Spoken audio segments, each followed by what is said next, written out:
13 கட்சிகளும் என்ன நடத்துறாங்கன்னா திமுக அடிமை ஊடகங்கள் தான் வச்சிருக்காங்க. திமுக சொல்லுகிற அவல நிலையை எந்த ஊடகங்கள் இங்கே சொல்லுதா?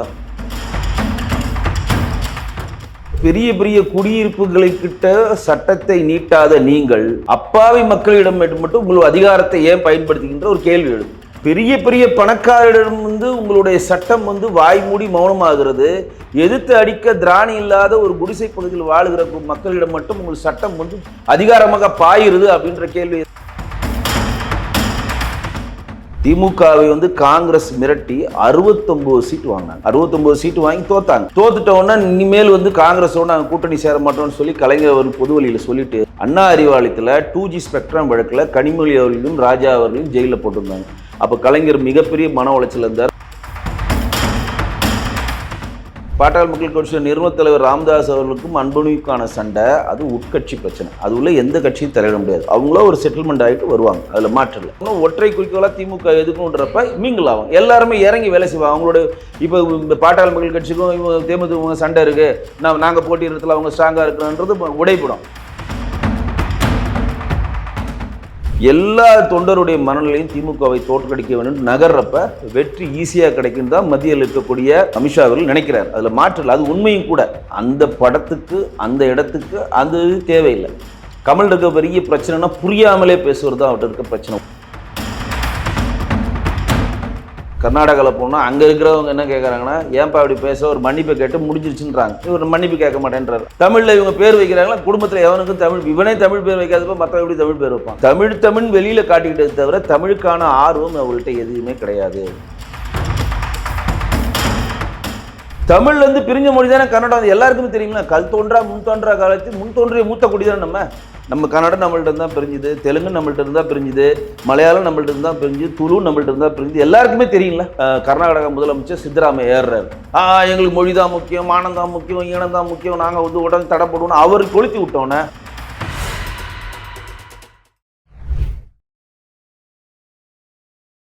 இளைய பாரதம் நேயர்களுக்கு வணக்கம். இன்று நம்மோடு இணைந்திருக்கும் சிறப்பு விருந்தினர் பாஜகவின் கலை மற்றும் கலாச்சார பிரிவின் மாநில செயலாளர் திரு வெங்கடேஷ் அவர்கள். வணக்கம் சார். வணக்கம் ஜி. நேற்று ஸ்டாலின் அவர்கள் மதுரையில் பேசும்போது சொல்கிறாரு, எல்லாருமே திமுகவுக்கு ஆன்டி இன்கம்பன்சி இருக்குது, அடுத்த ஆட்சி வரமாட்டாங்க அப்படின்னு. எங்களுக்கு ஆன்டி இன்கம்பன்சி எல்லாம் இல்லை, ப்ரோ இன்கம்பன்சி தான் எங்களுக்கு இருக்குது அப்படின்றது சொல்கிறாரு. அது மட்டும் இல்லாமல் என்றுமே திமுகவுக்கு, திமுக ஆளும் கட்சியாக இருந்தாலும் சரி, எதிர்கட்சியாக இருந்தாலும் சரி, எங்களுக்கு என்றைக்குமே ஊடக சொகுசு அப்படின்றது இருந்தது கிடையாது அப்படின்ற ஒரு கருத்தை முன்வைக்கிறார். இது ஒரு ஊடகவியலராக இது எவ்வளோ பெரிய அப்பட்டமான பொய்ன்னு உங்களுக்கே தெரியும். ஒரு ஊடகவியலராக நீங்களே அதை புரிஞ்சுப்பீங்க. ஏன்னா இன்றைக்கு திமுக இருக்கக்கூடிய 13 கட்சிகளும் என்ன நடத்துகிறாங்கன்னா திமுக அடிமை ஊடகங்கள் தான் வச்சுருக்காங்க. திமுக சொல்லுகிற அவல நிலையை எந்த ஊடகங்கள் இங்கே சொல்லுதா? குறிப்பாக இப்போ லேட்டஸ்ட்டாக நடந்தது சொல்கிறேன். ஒரு 2 வாரத்துக்கு முன்னாடி கோயம்புத்தூரில் கார்ப்பரேஷன் டேக்ஸ் ஏற்றிட்டாங்க, குடிநீர் வரியை ஏற்றிட்டாங்கன்னு சொல்லி கம்யூனிஸ்ட் கட்சிகள் மிகப்பெரிய ஒரு போராட்டத்தை பண்ணாங்க. அது போலீஸ் அடக்குமுறை பண்ணாங்க. எந்த ஊடகனாச்சும் இங்கே ஒளிபரப்பு பண்ணிச்சா? அது எந்த ஊடகத்தில் வந்துச்சா, இல்லை பேப்பரில் வந்துச்சா? எங்கேயுமே வராது, அது வரவே வராது. ஆனால் இன்னொரு பக்கம் பார்க்கும்போது இந்த வியாசப்படல அந்த ஃபயர் இன்சிடெண்ட்டாக இருக்கட்டும், இல்லைனா தாம்பரம் அந்த பகுதியில் இருக்க வீடுகள் அகற்றப்பட்டது, காகிதம் இல்லை, அனகாபுத்தூர், இதெல்லாம் நியூஸில் போடுறதானே நமக்கு தெரியுது. அதாவது அனகாபுத்தூரில் இடிக்கப்பட்டது அவங்களுடைய குறிப்பிட்ட ஒரு ரியல் எஸ்டேட்டுக்காக இடிக்கப்பட்டான்றாங்க.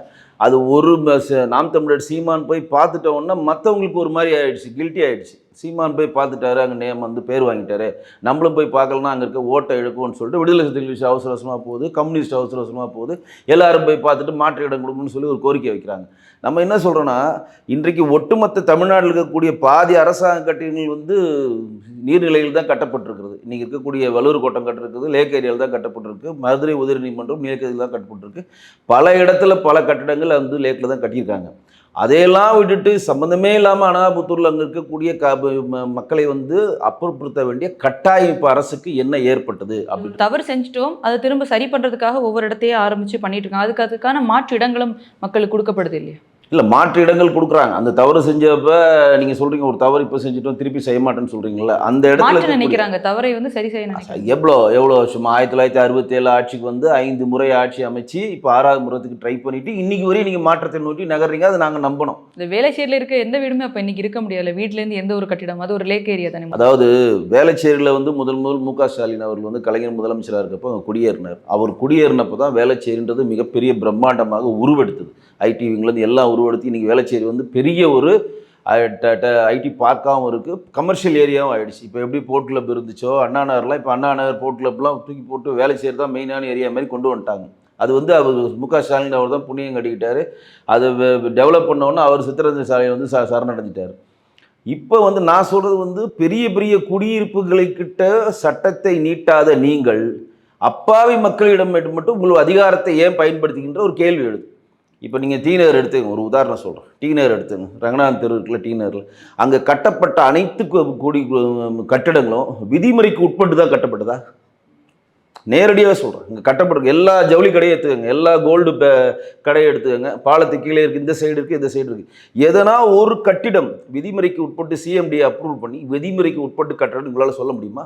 நீங்கள் ஒரு பில்டிங் கட்டினா 4 பக்கம் இடம் விடணும். ஒரு பில்டிங் கட்டினீங்கன்னா எவ்வளோ குறிப்பிட்ட மக்கள் அந்த பில்டிங் உள்ள வர மாதிரி இருந்துச்சுன்னா எக்ஸிஸ்ட் வந்து 4 எக்ஸிஸ்ட் வேணும். நீங்கள் இப்போ வந்து ஒரு சாதாரணமாக ஒரு வீடு கட்டுறீங்கன்னா 2 எக்ஸிஸ்ட் போதும். இல்லை இதில் வந்து ஒரு ஆயிரக்கணக்கான மக்கள் வந்து சொல்லுவாங்க, பொருள் வாங்க வருவாங்க, வேறு எதுக்கோ வருவாங்கன்னா அவசரமாக போகிறதுக்கு 4 எக்ஸிஸ்ட் வேணும். ஆம்புலன்ஸ் உள்ளே போகிறதுக்கான வழியை நீங்கள் ஏற்படுத்தணும். திடீர்னு ஒரு தீ விபத்து ஏற்பட்டுச்சுன்னா ஆம்புலன்ஸ் போகணும்ல. திடீர்னு ஒருத்தர் படியில் ஏறி விழுந்துட்டாரு, ஹார்ட் அட்டாக் வந்து விழுந்துட்டாரு, உடனே அவருக்கு வந்து ஹாஸ்பிட்டலில் போய் சேர்க்கணும்னா ஆம்புலன்ஸ் உள்ளே போகணும்ல. நீங்கள் இப்போ ரங்கநாதன் தெருவில் ஏதோ ஒரு பில்டிங்கில், நான் பேச சொல்ல விரும்பல, ஏதோ ஒரு துணிக்கடையிலையோ ஏதோ ஒரு கோல்டு சம்மந்தமான தங்க கடையிலையோ யாருக்கோ ஒருத்தருக்கு உடம்பு சரியில்லாமல் ஏதோ ஒன்று ஆச்சுன்னா அதுக்குள்ள ஆம்புலன்ஸ் போக முடியுமா? திடீர்னு ஒரு தீ விபத்து, சென்னை சில்க்ஸ் எவ்வளோ பெரிய உங்களுக்கு ஒரு உதாரணம் காட்சி, டோட்டலாக டெமாலிஷ் பண்ணி தானே கட்டினாங்க. அப்போ கட்டுறப்ப கூட பார்த்தீங்கன்னா அவங்க 4 பக்கம் இடம் விட்டு கட்டினாங்களா? அதே மாதிரி தானே கட்டுறாங்க. அப்போ பெரிய பெரிய பணக்காரரிடம் வந்து உங்களுடைய சட்டம் வந்து வாய் மூடி மௌனமாகிறது. எதிர்த்து அடிக்க திராணி இல்லாத ஒரு குடிசை பகுதியில் வாழுகிற மக்களிடம் மட்டும் உங்கள் சட்டம் வந்து அதிகாரமாக பாயிருது அப்படின்ற கேள்வியை தான் பிஜேபி முன்வைக்குது. ஒரு விஷயம், ஸ்டாலின் அவர்கள் கூட்டணி பற்றி பேசியிருக்காரு. எங்களுடைய கூட்டணி எந்த அளவுக்கு வந்து ஸ்ட்ராங்காக இருக்குது அப்படின்றதையும் கழகத்தில் இருக்க எல்லாரும் அதுக்கு ஒத்து போகணும் அப்படின்றதையும் சொல்கிறாங்க. அதே மாதிரி எடப்பாடி அவர்கள் வந்து இத்தனை நாள் வந்து பாஜகவை தூற்றிட்டு இருந்தாங்க. இன்னைக்கு வந்து கூட்டணி சேர்ந்த உடனே வந்து நல்லதாக அவர் பேசுகிறாரு.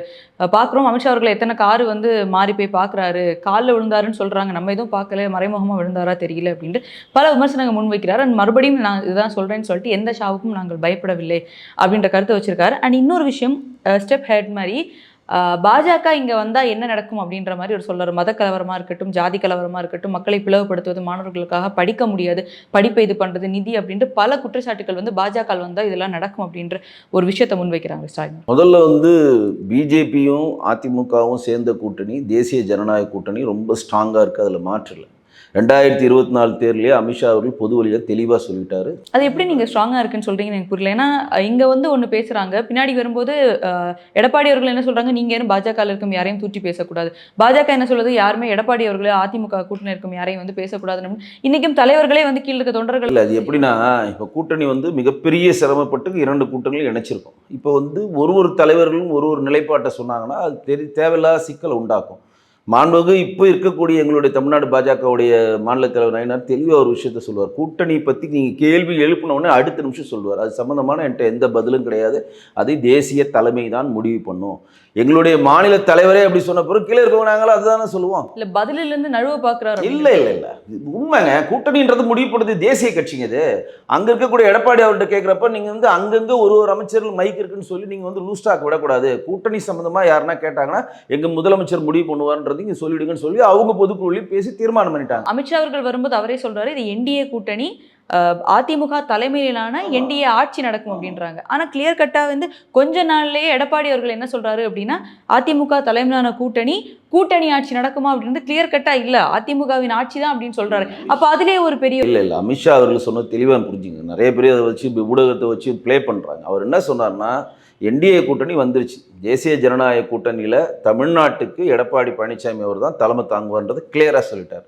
2வது, தமிழ்நாட்டில் தேசிய ஜனநாயக கூட்டணியுடைய தலைவர் யார், முதலமைச்சர் வேட்பாளர் யாருன்னா திரு எடப்பாடி பழனிசாமி அவர் தான் தெளிவாக சொல்லிட்டார். இந்த தினகரன் பிரச்சனை, நம்ம பன்னீர்செல்வம் பிரச்சனை, பெங்களூர் புகழேந்தி பிரச்சனை, சசிகலா பிரச்சனை, இது சம்மந்தமான ஒரு கேள்வி எழுதுகிறப்ப அது அவங்களுடைய உள்கட்சி விவகாரம், நாங்கள் தலையிட மாட்டோம்னு ரொம்ப கிளியர் கட்டாக சொல்லிட்டார். இதனால் வரையும் இங்கே ஆட்சி எப்படி நடந்திருக்குன்னா, எங்கேயுமே இதுவரை தமிழ்நாட்டில் நீங்கள் ஆட்சி எழுதி போதுன்னா எந்த டைம்லையும் கிட்டத்தட்ட 99 சீட்டில் வந்து கலைஞர் ஜெயிக்கிறப்ப கூட 30 சீட்டு வந்து காங்கிரஸ் சப்போர்ட் பண்ணி தான் ஒரு ஆட்சி அமைக்க கூட ஜெயலலிதா தொடர்ந்து மைனாரிட்டி திமுக தான் சொல்லிட்டு இருந்தாங்க. அப்போ கூட பாட்டாளி மக்கள் கட்சியெலாம் ஒரு ப்ரெஷர் கொடுத்தாங்க, காங்கிரஸ்லாம் ப்ரெஷர் கொடுத்தா கூட திமுக அவனுக்கு வந்து மந்திரி சபையில் இடம் கொடுக்கல, அவங்களுடைய அமைச்சர் பட்டியலில் அவங்களை சேர்க்கல. இங்கே கழக ஆட்சியில் 1967 நடந்ததுல வந்து இன்னைக்கு வரையும் யார் ஆதரவு கொடுத்தாலும் அவர்கள் வந்து தனிச்சு தான் போட்டிடுறாங்க, கூட்டணி கட்சி சேர்ந்ததில்லைன்றது ஒரு விதியாக கழகத்தில் வச்சுருக்காங்க.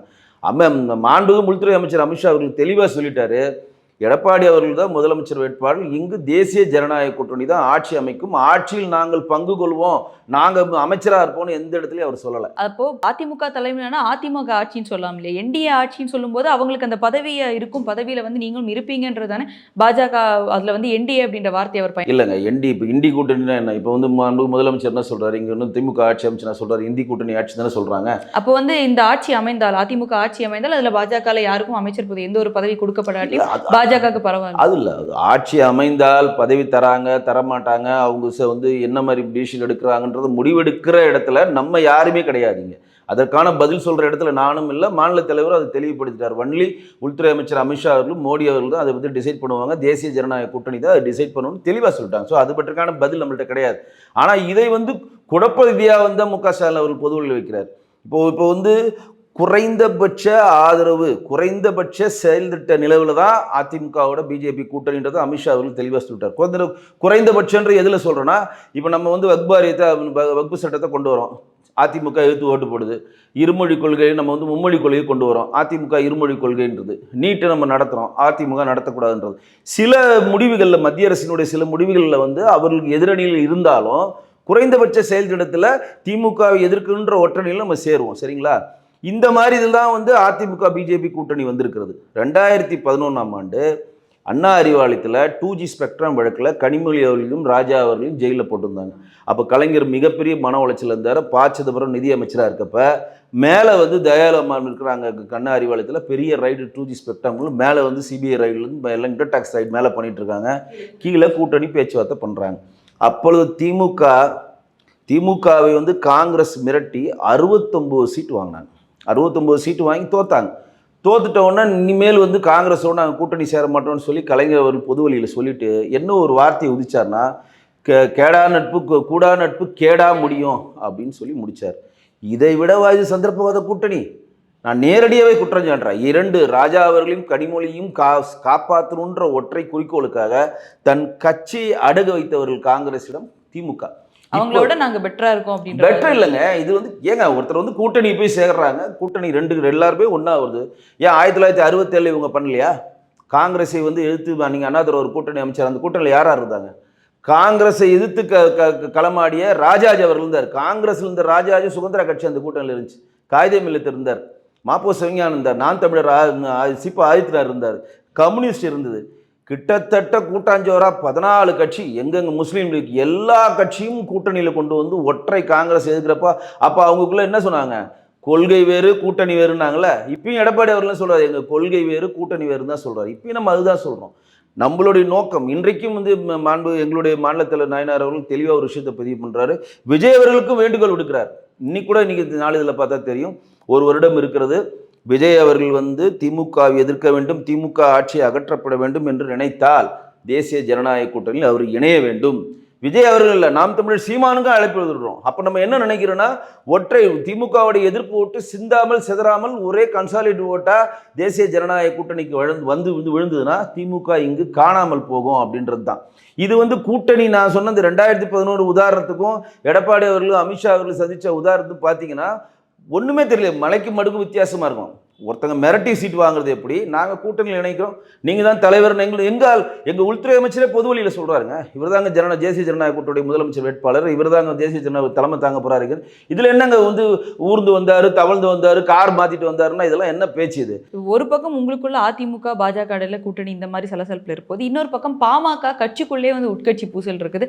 ராமதாஸ் அவர்களுக்கும் அன்புமணி அவர்களுக்கும் நடக்கிற அந்த பிரச்சனை. ஸோ கண்டிப்பாக இது அந்த கட்சியில் வந்து ஒரு பிளவு ஏற்படுது. அங்கே ஒரு கூட்டணி, அதாவது அவங்களுக்கு கூட்டணிக்குள்ள ஒரு ஜாயினிங் இல்லை அப்படின்னா இது வந்து உங்க கூட்டணியில இப்போ தற்போது பாஜக கூட்டணியில் இருக்குது, என்டிஏக்குள்ள இருக்காங்க அப்படின்றப்போ அது உங்க கூட்டணிக்கு வந்து ஒரு விதமாக பாதிக்கப்படும் இல்லையா? இந்த ஓட்டு வந்து ரெண்டாக ஸ்பிளிட் ஆகுன்றதுக்கு யாருக்கு மக்களுடைய ஆதரவு இருக்கு அப்படின்றது, அது ஒரு கம்யூனிட்டி பேஸ்ட் கட்சி ஆகும்போது அதனுடைய பிரச்சனைகள் இருக்கும். அதே மாதிரி தேமுக இருக்கும் பிரேமலதா விஜயகாந்த் அவர்கள்ட்ட கேட்கும்போது அவங்க வந்து நாங்க ஜனவரி தான் அறிவிப்போம் அப்படின்னு சொல்றாங்க.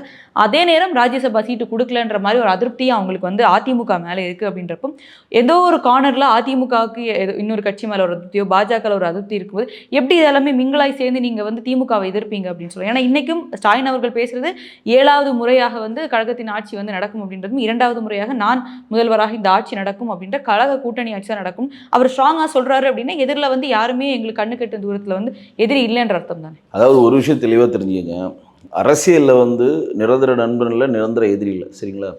இப்போ ஸ்டாலின் அவர்கள் வந்து தெளிவாக என்னதில் இருக்காருன்னா, இந்த கூட்டணி இங்கெல்லாம் குழப்பமான சூழ்நிலை இருக்குது, நம்ம கன்சாலேட்டாக நம்ம வின் பண்ணலாம் அப்படின்ற ஒரு ஐடியாவில் அவர் வச்சுருக்காரு.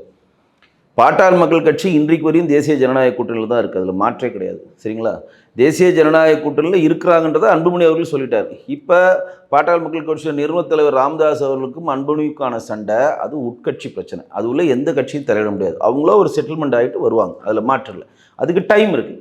அவங்க என்ன சொல்கிறாங்க, நாங்கள் கூட்டணியை டைம் எடுத்து அறிவிக்கிறோம். இப்போ தேமுதிமுகவுக்கு வந்து எடப்பாடி அவர்கள் வந்து சுதீஷ் அவர்களை கூப்பிட்டு பேசினார். 2026 ராஜ்யசபா சீட் தரேன்றதை பொது வழியில் அறிவிச்சிட்டாங்க. போன வாட்டி வந்து தரேன்னு சொன்னாங்க அப்படின்ற கேள்வி தான் இருந்துச்சு. எங்களுக்கு ஒரு சீட் தரேன்னு சொல்லியிருக்காங்க, அதையும் நம்ப முடியாது, அப்படிதான் இருந்துச்சு, ரிட்டர்னாக கிடையாது. இந்த வாட்டி 2026 காலியாகிறப்போ உங்களுக்கு ஒரு சீட் கன்ஃபார்ம் சொல்லி ரிட்டர்ன்லையும் கொடுத்துட்டாங்க. ஏன்னா இதே இதுதான் வந்து திமுகவில் பார்க்க முடியுது. துரை வைகோ அவர்கள் எங்களுக்கு தான் கொடுப்பாங்கன்னு சொல்லிட்டு இப்போ தரலன்ற மாதிரி அவங்களும் வந்து ஆதாரப்பூர்வம் இல்லை. இப்போ துரை வைகோக்கு வந்து அவங்கள உள்ளே கொண்டு வந்து லாக் பண்ணிட்டாங்க. இப்போ துரை வைகோவோ கண்டிப்பாக வெளியே போக முடியாது. இப்போ அங்கேயும் அந்த பிரச்சனை வந்துச்சு. மலை சத்யாவுக்கும் துரை வைகோவுக்கும் அதிகார போட்டி வரப்போ வைகோ உள்ளே வந்து இருக்கிறதே 2 பேர் தான், சண்டை அடிச்சுக்காமல் இருக்குன்னு சொல்லிட்டார். ஆனால் துரை வைகோவுக்கு இப்போ வைகோவுக்கு சீட்டு இல்லை அப்படின்னு சொன்னோன்னா அவர் கோச்சிக்கிட்டு எங்கே போவார்? எங்கேயுமே போக முடியாதுல்ல, அவங்களுக்கு போக்கடம் கிடையாது. சொல்லிட்டாங்க எங்களுக்கு கிடைக்காததில் வருத்தம் இருக்கு, கூட்டணி இருப்போம் அப்படின்னா என்னன்னா எங்கேயும் போக முடியாது, அவங்க போய் தனியாகவும் ஆட்சி செய்ய முடியாது, நம்ம கூட்டணி உள்ளேயும் வர முடியாது. ஸோ அவங்க வந்து கார்னர்ட் அவங்க. ஸோ அதை பற்றி பிரச்சனை கிடையாது. அவங்களை பொறுத்த வரைக்கும் அவங்களுக்கு பாஜகவை எதிர்க்கணுன்றது. ஸோ திமுக இங்கே இருக்கவங்க எல்லாருமே என்னம்மா, திமுக செய்கிற எல்லா அவலங்களையும் சகிச்சுக்கிட்டு ஒற்றை புள்ளியில் என்ன சொல்லி தப்பிக்கிறாங்கன்னா, நாங்கள் பாஜக எதிர்க்கணும், பாஜக இங்கே ஆட்சிக்கு வரக்கூடாதுனால நாங்கள் வந்து திமுக செய்கிற எல்லா அவலங்களையும் சகிச்சுக்கிறோம். இல்ல என்டிஏக்கும் அதே கருத்து தானே, நாங்கள் திமுகவை எதிர்க்கிறோம், அதனால எங்களுக்குள்ள என்ன பிரச்சனை தான் திமுகவை எதிர்த்து தான் ஒற்றை கோலா வச்சிருக்காங்க அப்படின்றாங்க. அவங்க பாஜகவை எதிர்ப்பதே ஒற்றை நோக்கா. அதாவது என்டிஏ கூட்டணியில் வந்து ஊழலுக்கோ லஞ்ச லாவணிக்கோ மற்ற பிரச்சனைக்கெல்லாம் வேலையே கிடையாதுங்க. இப்போ என்டிஏ கூட்டணியில் இருக்குன்னா இப்போ எடப்பாடி அவர்கள் உள்ளே வர்றாரு, மற்ற கூட்டணி கட்சிகள் உள்ளே வரப்போ எல்லா ஓட்டையும் ஒரே மாதிரி வாங்கி திமுக இழக்க போகிறது வேற. இங்கே ஆன்டி இன்கம்சி பயங்கரமாக இருக்குது திமுக மேலே. மின்சார கட்டண உயர்வு, சொத்து உயர்வு, இன்னும் பல பஸ் கட்டண மாற்றம், பால் விலை உயர்வு, இருமொழி கொள்கைன்னு சொல்லி தமிழர்களை ஏமாத்துறது, இந்த பக்கம் வந்து குறைக்கிற மாதிரி இந்த பக்கம் ஏற்றுறதுன்னு சொல்லி பல விஷயங்கள் பண்ணுறப்ப மக்கள் மேலே ஒரு கொதிப்பாக இருக்கப்ப அந்த ஓட்டு வந்து 4 முனை போட்டியாக போய் விஜய்க்கோ நாம் தமிழருக்கோ ஸ்பிளிட் ஆகி செதறப்ப திமுகவுக்கு வெற்றி வாய்ப்பை நோக்கி நகர் கட்டாயத்துக்கு வரும். அதை வரக்கூடாதுன்னு தடுக்கிறதுக்கு தான் அமித்ஷா அவர்கள் உடனடியாக இந்த தேசிய ஜனநாயக கூட்டணியில் ஏடிஎம்கே கொண்டு வந்து இப்பொழுதும் என்ன சொல்கிறாங்கன்னா, முடிந்த வரவு சீக்கிரமாக தேசிய திராவிட முன்னேற்ற கழகம் உள்ள வரணும், சீக்கிரமாக பாட்டாள் மக்கள் களத்தில் வந்து ஒரு செட்டில்மெண்ட் ஆகிடும். நீங்கள் தேர்தல் நேரத்தில் 2 மாதத்துக்கு முன்னாடி பண்ணால் தொண்டர்கள் மக்கள் வந்துன்றது இல்லை, அங்கே தொண்டர்கள் ஜெல்லாக மாட்டாங்க.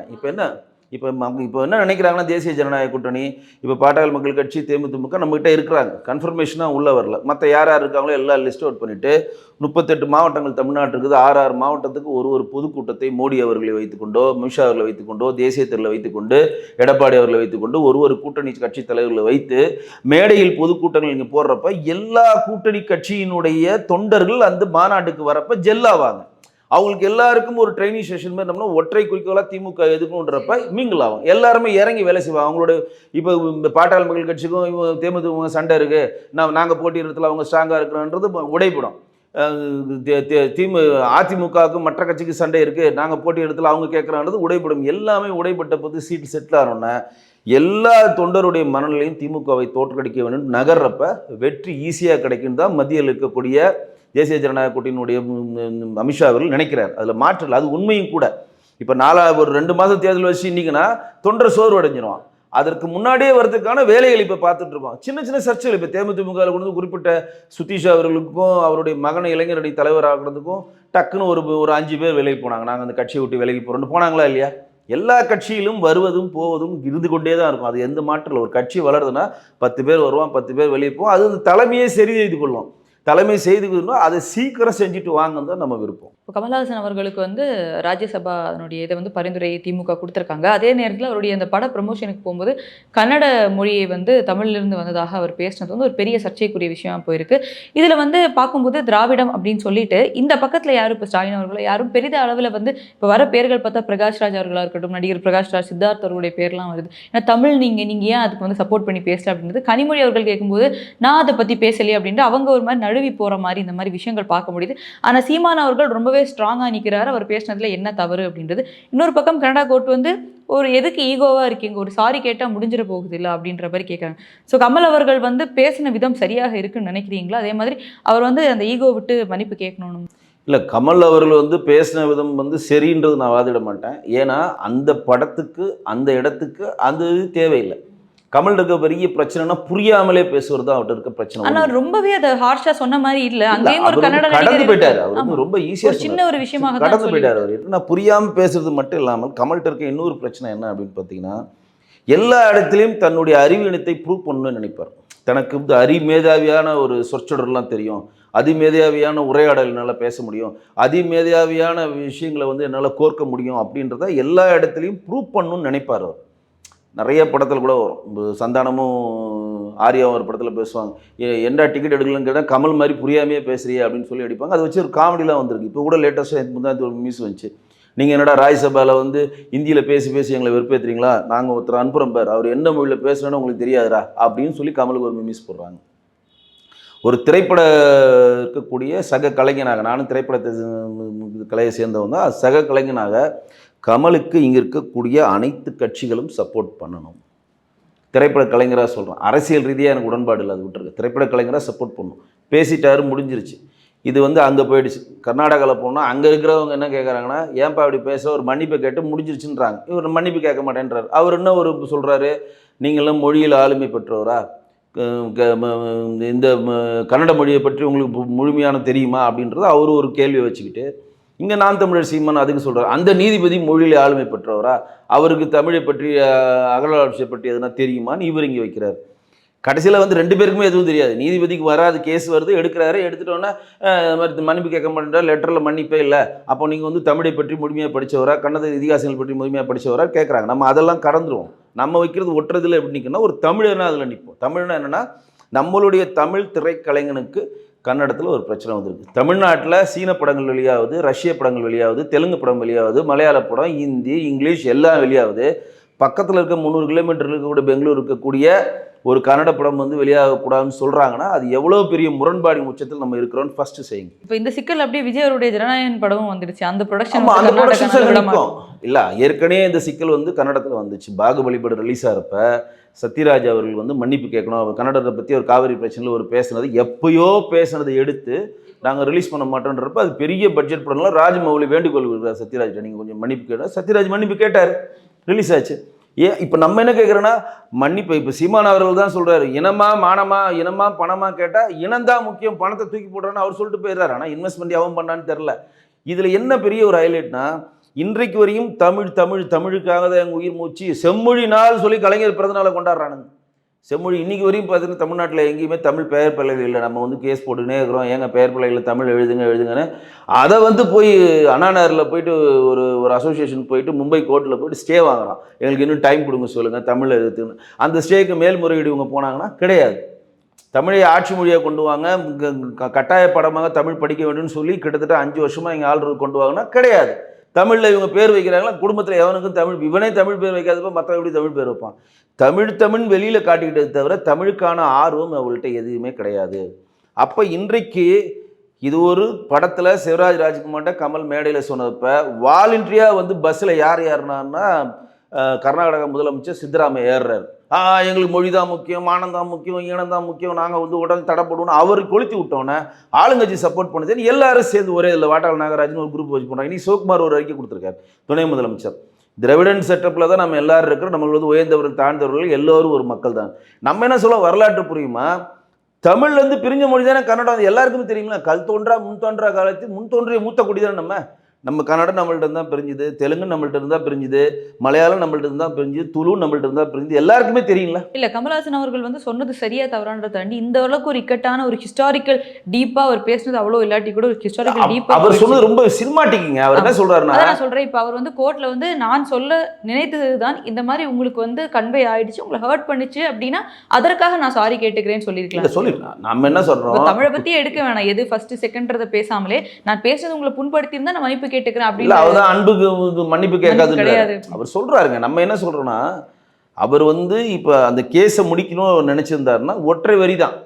ஒற்றை வரியில சொல்லிட்டு போயிடலாம். நாங்க வந்து நான் பேசுனது உங்களுக்கு வந்து மனம் துன்புறுத்தா இருந்தா நாங்கள் மன்னிப்பு கேட்டுக்கிறோம். கோர்ட் என்ன சொல்லுது? மன்னிப்பை நேரடியா கேளு, டிஸ்மிஸ் பண்றோம், படத்தை ரிலீஸ் பண்ணிக்கணும்னு கோர்ட் சொல்லுது.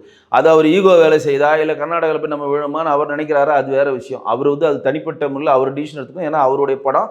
அந்த படத்துல திமுகவை சேர்ந்த உதயநிதி ஸ்டாலினோட இன்வெஸ்ட்மெண்ட் அதுல இருக்கு, மணிரத்னனுடைய இன்வெஸ்ட்மெண்ட், மெட்டாஸ்டாக்கிஸும் இருக்கு, ரெட் ஜெயின் மூவிஸும் இருக்கு, ராஜ்கமல் இன்வெஸ்ட்மெண்ட்ஸும் இருக்கு. அப்போ அங்கே அது வாங்கியிருக்கான் வெங்கடேஷ் தான் அவர் பேர், அந்த டிஸ்ட்ரிபியூட்டர். அவன் பெரிய பணம் கொடுத்து வாங்கியிருப்பான், அவனுடைய பணமும் அங்கே இருக்கு. இப்போ சீமான் அவர்கள் ஈஸியாக என்ன சொல்றாரு, இப்போ படம் பார்க்க யார் வரீங்களோ எல்லாரும் வந்து ஒசூரில் வந்து படம் பார்த்துட்டு போயிடும், அவர் ஈஸியாக சொல்லிட்டு போயிடுறாரு. அது சாத்தியம் கிடையாது. ப்ரொடியூசருக்கு வந்து பெரிய இன்வெஸ்ட்மெண்ட்ஸ் பண்ணிருப்பாரு, தேட்டருக்கு இன்வெஸ்ட் பண்ணிருப்பாரு, போஸ்டர்ஸ் அடிச்சிருப்பாரு, கியூப் கொடுத்துருப்பாரு, பெரிய இன்வெஸ்ட்மெண்ட் பண்ணிருப்பாரு. இவர் ஈஸியாக அவர் சொல்ற மாதிரி நம்ம ஏற்றுக்க முடியாது. ஒரு திரைப்பட கலைஞர் நம்ம சொல்றோம் அது.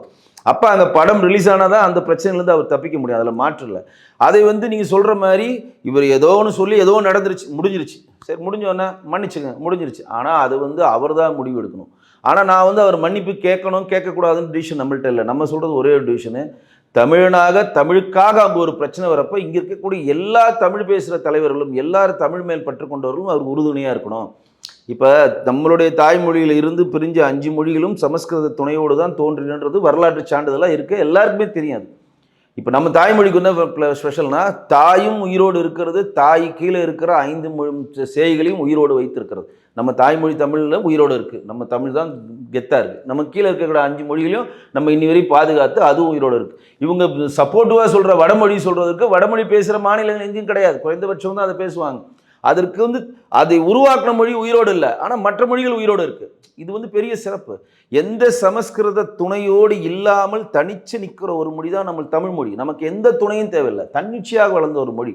ஸோ இந்த மொழியை பற்றி பேசணும்னா நான் பேச தேவையில்லை, நம்மளுடைய பாரத பிரதமர் மோடிஜி அவர்களே எல்லா இடத்துலையும் பேசிடுவார். யாரும் ஊரே யாவரும் கேளீர் அவர் சொல்கிற கணிகன் பூங்கன்றார். ஏன் சொல்கிறாருன்னா, ஔவையார் சொன்ன கதையை தான் மேற்கோள் காட்டி எல்லாருமே சொல்கிறாரு. எல்லா இடத்துலையும் வந்து தமிழ் மொழி தான் மேன்மையான மொழி, தயவுசெய்து தமிழ் மொழியை பத்துக்குங்க. ஏன்னா காந்தியே சொல்லிட்டார், நான் அடுத்த முறை வந்து சுபாஷ் சந்திர போஸ் வந்து காந்தியும் அடுத்த முறை நாங்கள் வந்து பிறக்க வருதுனால ஒரு தமிழனாக பிறக்க வரும்போதெல்லாம் பொதுவெளியில் சொல்லிட்டாங்க. அந்தளவு ஒரு தொன்மையான மொழி. ஆனால் அங்கே இருக்கக்கூடிய அரசியலுக்காக அதை தீவிட்டு வளர்க்கப்படுகிறது. கமலஹாசன் சொன்னது ரைட்டா தப்பா, அவர் மன்னிப்பு கேட்கணுன்றது அவர்கிட்ட விட்டுருவோம். தமிழ் மொழியால் நமக்கு வந்து அவருக்கு ஒரு சப்போர்ட் கொடுக்கணும். ஓகே, சரி, எங்களோட இணைந்து பல்வேறு கருத்துக்களை பயந்தமைக்கு ரொம்ப நன்றி. நன்றி.